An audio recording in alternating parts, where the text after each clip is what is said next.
नमस्कार, मैं हूं मीनाक्षी नागर और आप देख रहे हैं डीएनजी न्यूज। चलिए नजर डालते हैं आज की बड़ी खबरों पर।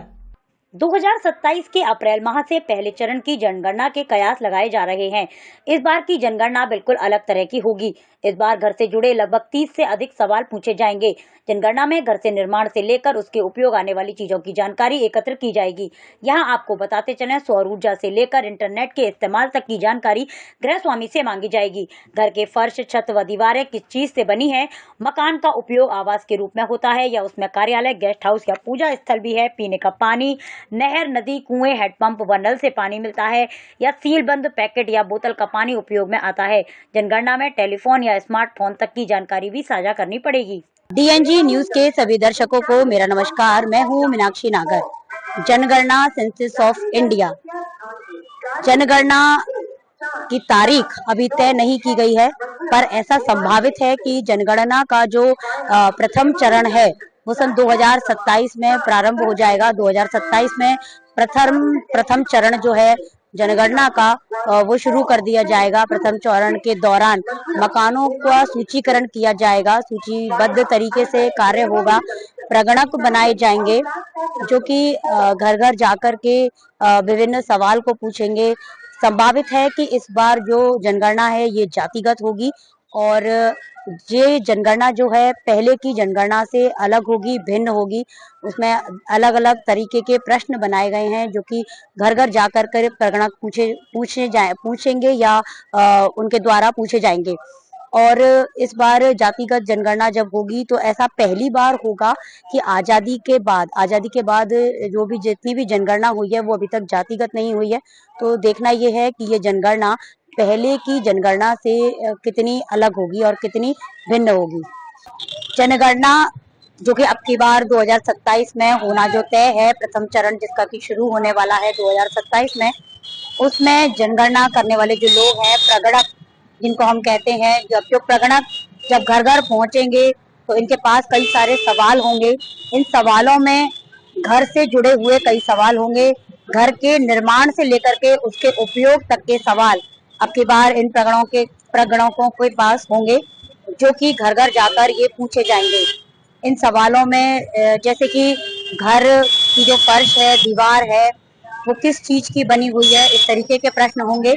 उसके अलावा घर का उपयोग किस रूप में किया जाता है, क्या उसको गेस्ट हाउस के रूप में इस्तेमाल किया जा रहा है या फिर उसमें रहने के लिए उसको प्रयोग किया जा रहा है, उसमें कोई मंदिर इत्यादि तो नहीं बना हुआ है और कोई कार्यालय या कोई ऑफिस उसमें तो नहीं संचालित हो रहा है या कहीं पूर्ण रूप से उसको कार्यालय की तरह ही इस्तेमाल किया जा रहा है। इनसे लेकर के सौर ऊर्जा के बारे में भी कुछ सवाल उसमें रहने वाले हैं। इंटरनेट से जुड़े हुए सवाल भी उसमें रहने वाले हैं। इंटरनेट का प्रयोग किस तरीके का है, किस तरीके का नहीं है। इनके अलावा आपके मोबाइल, आपके फोन की भी जानकारी साझा की जाएगी। इस तरीके के कुछ सवाल प्रगणकों के द्वारा इस बार जनगणना में पूछे जाएंगे। घर के अलावा जो वाहन है, मकान मालिक के पास जो वाहन है उसकी जानकारी भी इस जनगणना के दौरान मकान मालिक को देनी होगी। घर में कितने वाहन हैं, कौन कौन से वाहन हैं, जैसे कि आप मोटरसाइकिल का प्रयोग कर रहे हैं या कार है या स्कूटी है या साइकिल है, जो भी वाहन घर वालों के पास, मकान मालिक के पास जो भी वाहन मौजूद है, उनकी भी जानकारी जनगणना करने वाले जो हैं वो हासिल करेंगे लोगों से घर घर पहुंच करके। इसके अलावा घर के अंदर रसोई में जिस ईंधन का इस्तेमाल होता है, जिस ईंधन के द्वारा घर में खाना पकाया जाता है, उसकी भी जानकारी वो लोग इकट्ठा करेंगे। उदाहरण के तौर पे मैं बताना चाहूंगी, जैसे कि आप कोयले में खाना पकाते हैं या फिर आप गोबर से बने उपलों का प्रयोग कर रहे हैं या आपके द्वारा गोबर गैस का प्रयोग किया जा रहा है या आपके द्वारा एलपीजी गैस का प्रयोग किया जा रहा है या बिजली का चूल्हा है घर में या फिर सौर ऊर्जा का इस्तेमाल किया जा रहा है।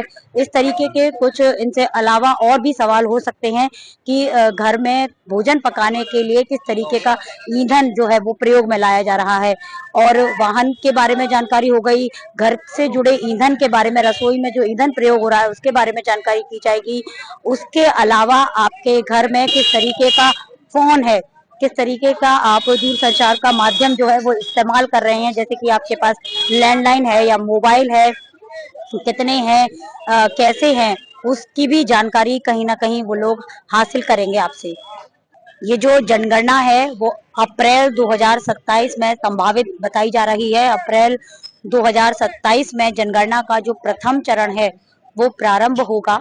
इसकी जो कवायद है वो इसीलिए की जा रही है, इस मुहिम को इसलिए चलाया जा रहा है, लोगों का जो स्तर है रहन सहन का, उससे उसकी जानकारी इस जनगणना के द्वारा मिलेगी और जो आंकड़े इसमें सामने आएंगे उन आंकड़ों से जो विकसित भारत की जो नीति है, जो विकसित भारत की जो मुहिम चलाई जा रही है, उस मुहिम के लिए जो बनाई गई नीतियां हैं उनमें जो कमियां हैं उनको दूर किया जा सकेगा और विकसित भारत के लिए नई नीतियों को बनाया जा सकेगा।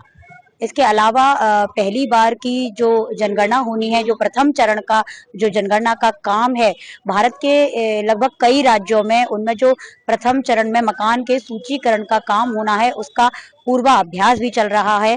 प्रगणकों को, सुपरवाइजरों को लगातार ट्रेंड किया जा रहा है, उनको प्रशिक्षण देने का काम भी इसमें किया जा रहा है। दूसरे चरण की जो जनगणना होगी वो भी चुनौतीपूर्ण रहेगी क्योंकि उसमें कहीं ना कहीं जातिगत जनगणना उसमें की जाएगी।